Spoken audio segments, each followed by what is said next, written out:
오늘 우리에게 주시는 하나님의 말씀은 신약 성경 요한복음 8장 31절에서부터 36절까지의 말씀이 되겠습니다.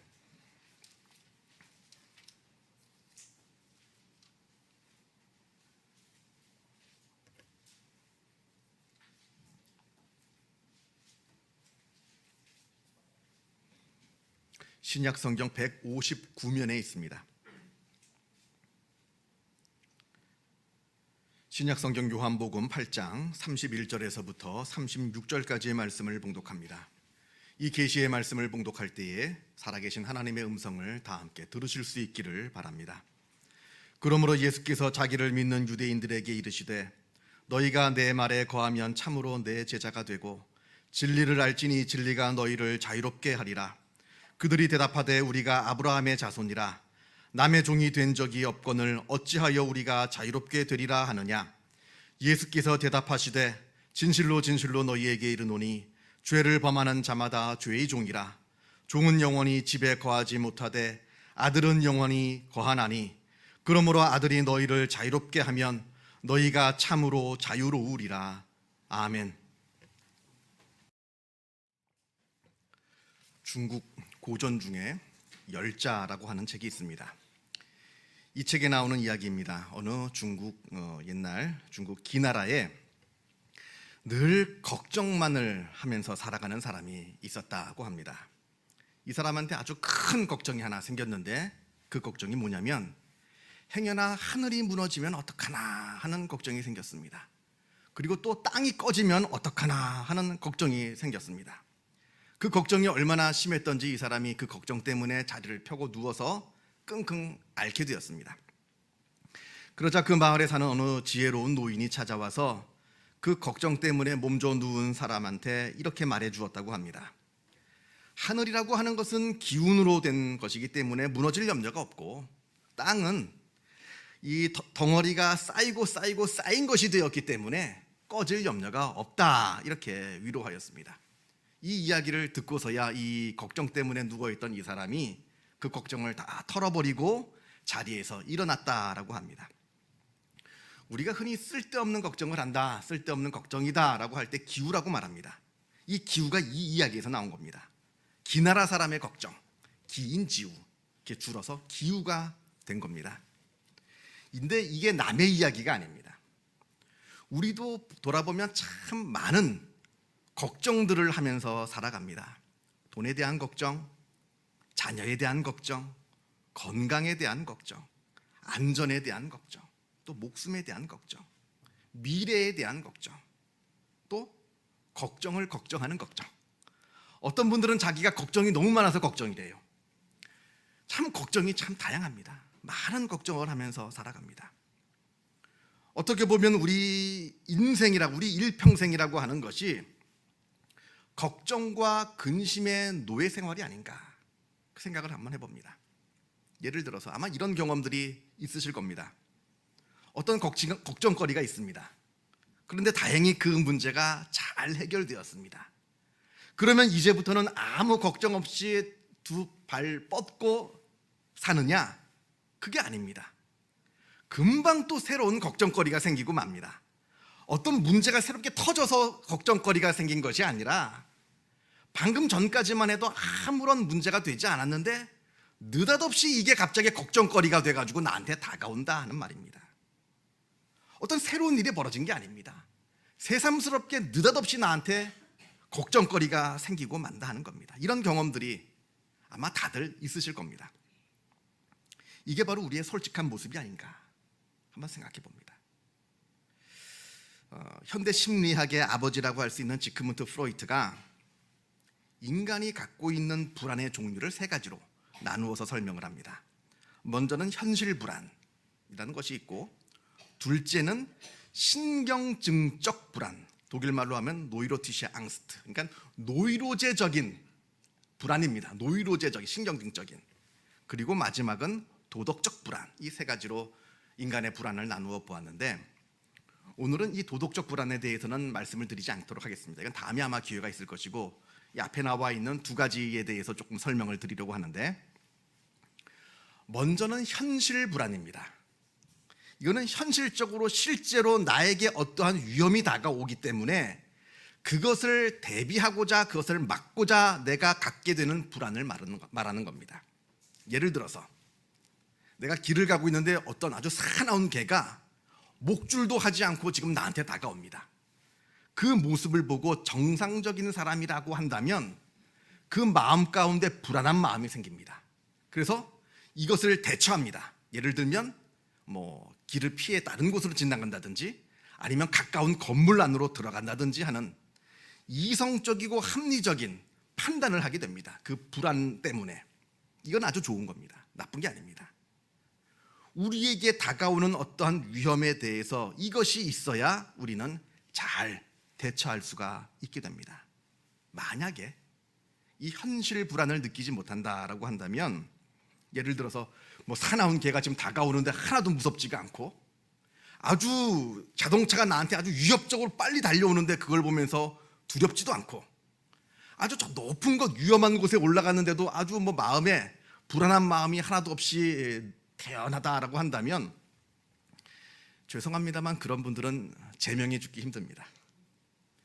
현실 불안이 있어야 어려움을, 위험을 직감할 수 있고 잘 대처할 수가 있게 되는 겁니다. 그런 의미에서 이 첫 번째 불안인 현실 불안은 꼭 나쁜 것만은 아니다.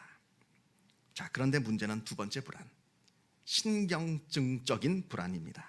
노이로제적인 불안. 실제로 어떤 나에게 위험이 다가와서 불안한 것이 아닙니다.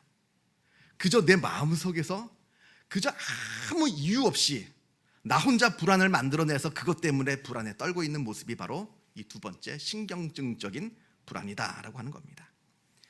일어날 일이 전혀 없는 극히 희박한 일을 가지고 그거 가지고 불안해합니다. 아주 최악의 경우로 가정을 해놓고 상정해 놓고는 일어나지도 않을 일을 가지고 불안에 떨고 있는 모습입니다. 예를 들면 비행기 사고가 날까 해서 비행기를 못하는 분들이 있는데, 사실 우리가 많은 교통수단들을 이용하잖아요. 이 교통수단들 중에서 가장 안전한 것이 비행기라고 합니다. 그럼에도 불구하고 이 비행기가 뚝 떨어지면 어떡하나 하는 아주 극단적인 상황을 상정해 놓고는 그것 때문에 항상 불안해하고 그것 때문에 삶을 제대로 살아가지 못하는 경우가 있다라고 하는 겁니다. 제가 이제 좀 예전에 텔레비전에서 어느 르포를 본 내용인데요, 지구에 종말이 올 것을 걱정해서 산속 깊숙한 곳에 들어가서 거기에 굴을 파고 거기에 비상식량을 저장해 두고 라디오 하나만 켜놓고 세상과 완전히 단절되어 사는 사람들이 나왔습니다. 우리나라에도 있습니다. 그런 분들이 지구에 종말이 오면 어떡하나 해서 아주 산속 깊숙한 곳에 들어가서 굴을 파고 거기서 완전히 세상과 단절되고 격리되어서 사는 사람들의 이야기입니다. 혼자 살겠다고, 죽지 않겠다고 사는 겁니다. 저는 이런 분들을 볼 때마다 참 불쌍하다 생각을 합니다. 오지도 않는 지구 종말 때문에, 그 오지도 않는 지구 종말 때문에 지금 산속에 들어가서 자기 삶을 다 포기하고 사는 겁니다. 지금 예수님의 재림을 이야기하는 게 아닙니다. 그런 예수님의 재림 이야기가 아니라, 예를 들면 해성 충돌이라든지 핵전쟁이라든지 하면서 지구가 완전히 망하면 어떡하나, 그게 너무나 두려워서 다 가족도 버리고 친구도 다 버리고 자기 인생을 다 포기하고 산속에 들어가서 굴 파고 혼자 살고 있는 사람들, 오지도 않는 종말이 올까 봐. 아니, 종말이 오면 그냥 죽지. 종말이 오면 어차피 다 죽을 텐데 나 혼자 산속에 들어가서 산다고 해서 그게 살 수가 있겠습니까? 온 지구가 다 종말에서 망하게 되었는데 나 혼자 산속에 들어간다고 살 수가 있겠냐 하는 말입니다.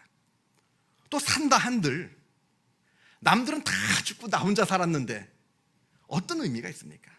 또 살아남았다 한들 그 환경 속에서 내가 얼마나 더 버티고 살아남을 수가 있겠느냐 하는 겁니다. 저 같으면 종말이 온다고 하면 그렇다고 해도 나에게 지금 주어져 있는 내 삶을 살겠습니다.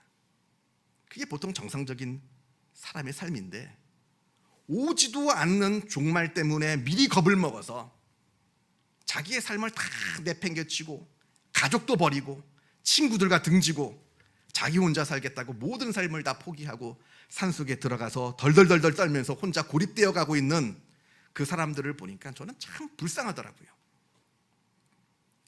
우리 인간이 이러합니다. 두려움의 노예입니다. 한 번 두려움을 느끼면 그 두려움 때문에 자기 삶을 망치는 그러한 두려움의 노예가 바로 우리의 인간의 모습이라 할 수 있습니다. 실제로 어떤 두려운 것이 있어서 두려움의 노예가 되는 것이 아닙니다. 그저 내 마음속에서 스스로 어떤 두려운 것을 나 스스로 만들어내어서 그것 때문에 우리가 두려워 떠는 두려움의 노예가 되고 만다 하는 겁니다. 이뿐이 아닙니다. 우리는 또한 과거의 일의 노예가 되어 살아갑니다.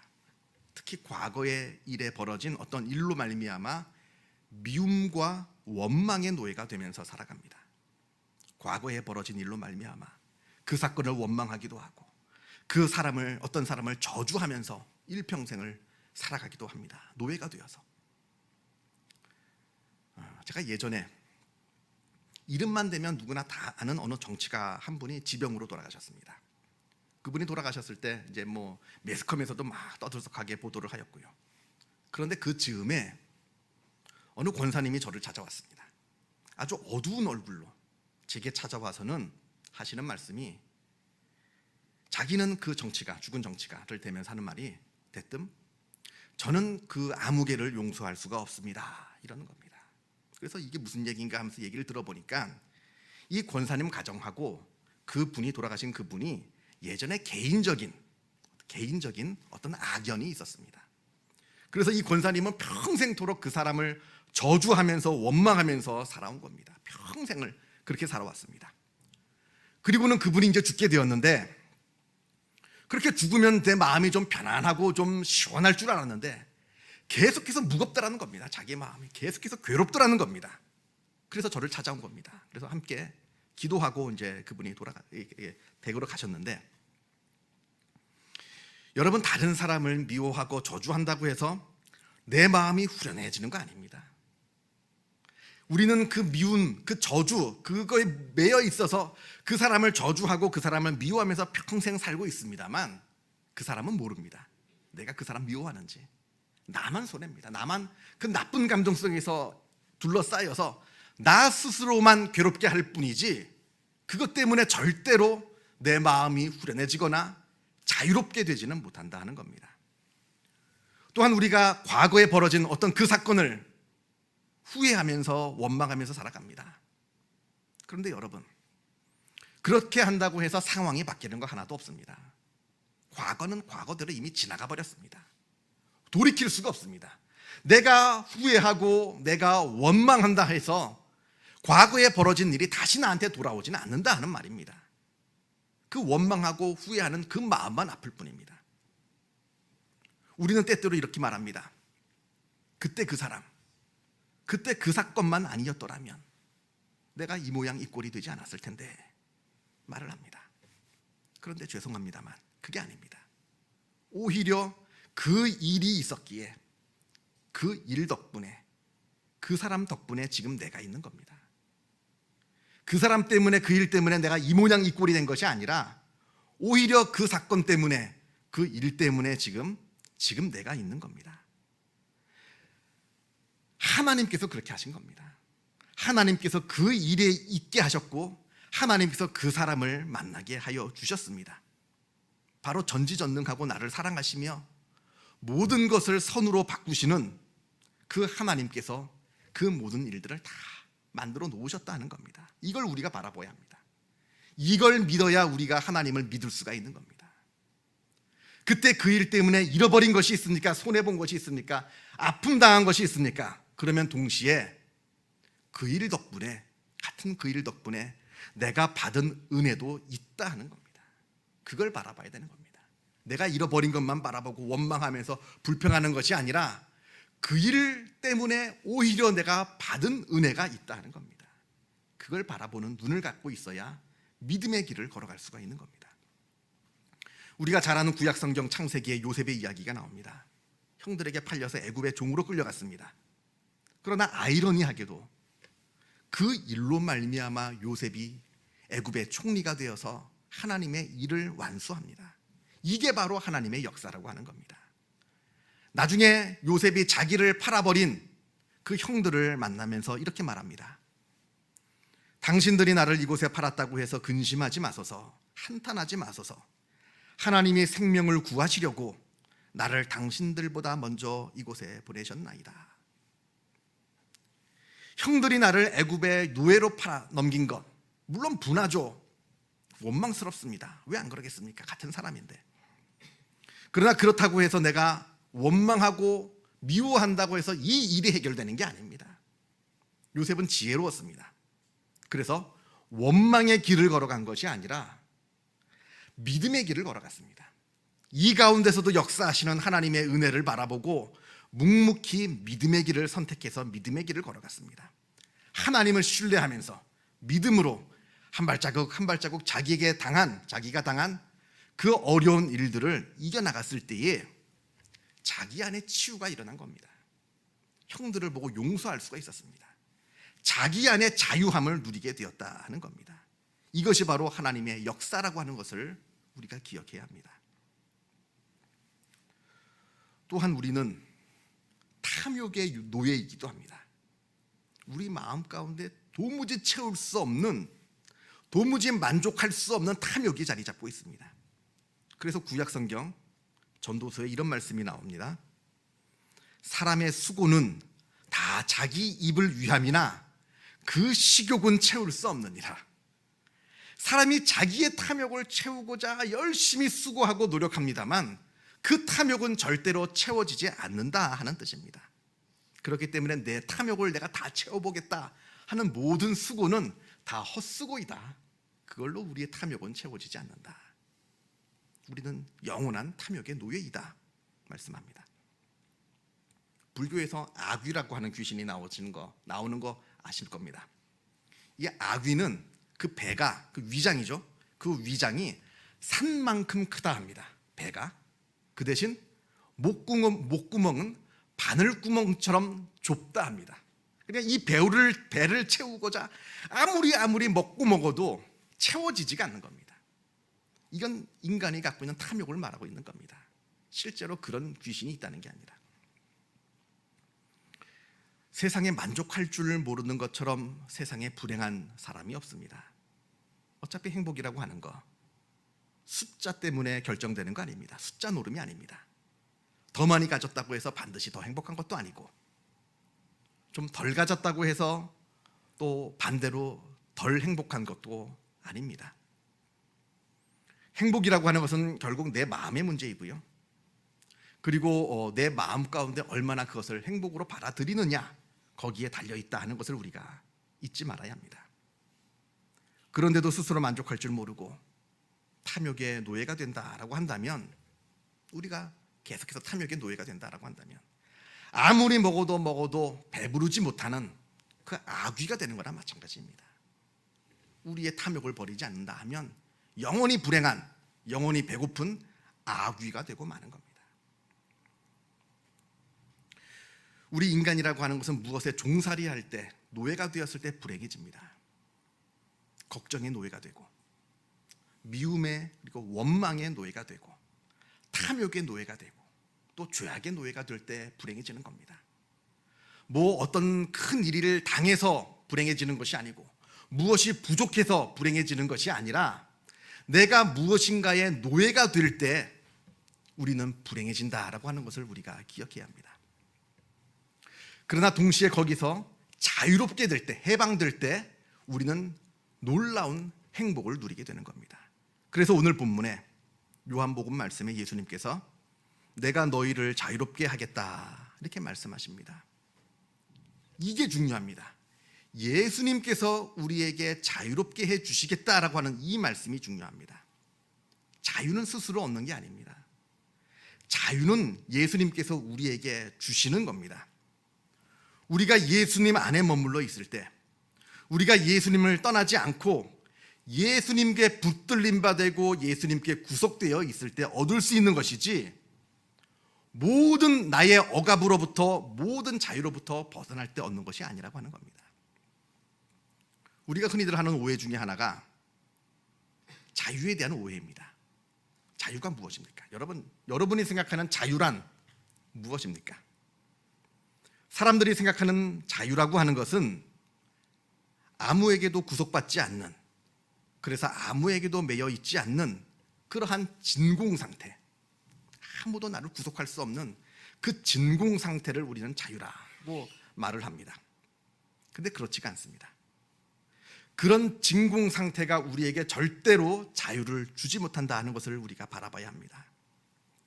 우리 인간이라고 하는 존재는 아무에게 매여 있지 않는 그러한 진공 상태에 아무리 내가 놓인다 해도 그것 때문에 자유를 누리는 존재가 아니라 오히려 그것 때문에 더 불안해하고 오히려 그것 때문에 더 무기력해지는 그러한 존재라고 하는 것이 많은 심리학자들의 이야기입니다. 이게 바로 철학가 에리히 프롬이 쓴 자유로부터의 도피라고 하는 책에 나오는 이야기인데, 인간은 아무에게도 제재받지 않고 구속되지 않고 매이지 않는 그러한 상태에 처할 때 오히려 더 불안해지고 오히려 더 무기력해진다 하는 이야기를 쭉 써내려갑니다. 자유를 얻고자 자기를 구속하는 모든 것에서 벗어나려고 몸부림을 치면 칠수록 우리는 더 자유롭지 못한 존재가 되고 만다 하는 겁니다. 마치 망망대해를 건너가고 있는 배가 있습니다. 그 배 안에 새장이 하나 있는데 그 새장 안에 새가 갇혀 있습니다. 이 새가 이 새장에서부터 벗어나려고 몸부림을 쳐서 결국 그 문을 열었습니다. 그래서 달아났습니다. 망망대해로, 자기를 구속할 수 없는, 아무도 나를 구속할 수 없는 저 망망대해로 힘차게 날아갔습니다. 그게 자유입니까? 이 새가 살 수 있을까요? 그 망망대해, 아무도 없는, 물밖에 없는 그 망망대해에 혼자 살 수가 있겠습니까? 새장에서는 벗어났을지 몰라도, 자기를 구속하는 것이 아무것도 없을지는 몰라도 이 새는 그 망망대해에서 쉼을 얻을 수 없을 뿐만 아니라 결국 죽게 되는 결과밖에 갖지 못하게 된다는 겁니다. 자유라고 할 때 아무에게도 구속받지 않는 것이 중요한 것이 아닙니다. 반대로 내가 누구에게 구속되어 있느냐, 내가 누구에게 붙들려 있느냐, 내가 누구의 지배를 받고 있느냐가 더 중요하다 하는 말입니다. 마태복음 11장에 예수님께서 말씀하십니다. 수고하고 무거운 짐진 자들아 다 내게로 오라. 내가 너희를 쉬게 하리라. 나는 마음이 온유하고 겸손하니 나의 멍에를 메고 내게 배우라. 그리하면 너희 마음이 쉼을 얻으리니 이는 내 멍에는 쉽고 내 짐은 가벼움이라. 이렇게 말씀하십니다. 예수님께서 내게로 오라 말씀하십니다. 내게 붙들려 있으라 말씀하십니다. 내 멍에를 메라 말씀하십니다. 그러면 쉼을 주시겠다. 그러면 자유를 주시겠다 말씀하십니다. 기도하겠습니다. 사랑과 은혜가 충만하신 하나님 아버지 감사합니다. 우리들을 하나님의 자녀 삼아 주시고 하나님의 은혜 가운데 살게 하여 주심에 주님의 은혜에 감사를 드립니다. 아버지 하나님, 이것이 하나님의 은혜임을 우리가 깨달아 알게 하여 주옵소서. 우리가 하나님의 자녀가 되고 하나님의 백성이 되어서 하나님의 말씀을 알고 하나님의 말씀 가운데 거하며 하나님의 뜻 가운데 살고 있는 것이, 이것이 은혜임을 깨달아 알게 하여 주옵소서. 우리들 마음 가운데 악한 마음이 생겨서 하나님으로부터 벗어나려 하지 않게 하여 주옵시고 오히려 하나님께 매인바 되어서 참된 자유를 누리는 하나님의 사람으로 우리들을 다 삼아 주시옵소서. 하나님께 매여서 하나님을 의지하며 살아갈 때에 우리들 마음 가운데 있는 근심과 걱정 다 물러나게 하여 주옵시고 우리들 마음 가운데 있는 원망과 미움 다 사라지게 하여 주옵시고 우리들의 마음 가운데 있는 탐욕과 죄악들이 다 해결될 수 있도록 주님께서 역사하여 주시어서 하나님께서 주시는 참된 자유를 누리며 살아가는 우리 모두가 다 되게 하여 주시옵소서. 모든 것 주님께 감사드리오며 이 모든 말씀 우리 주 예수 그리스도 이름으로 기도하옵나이다. 아멘.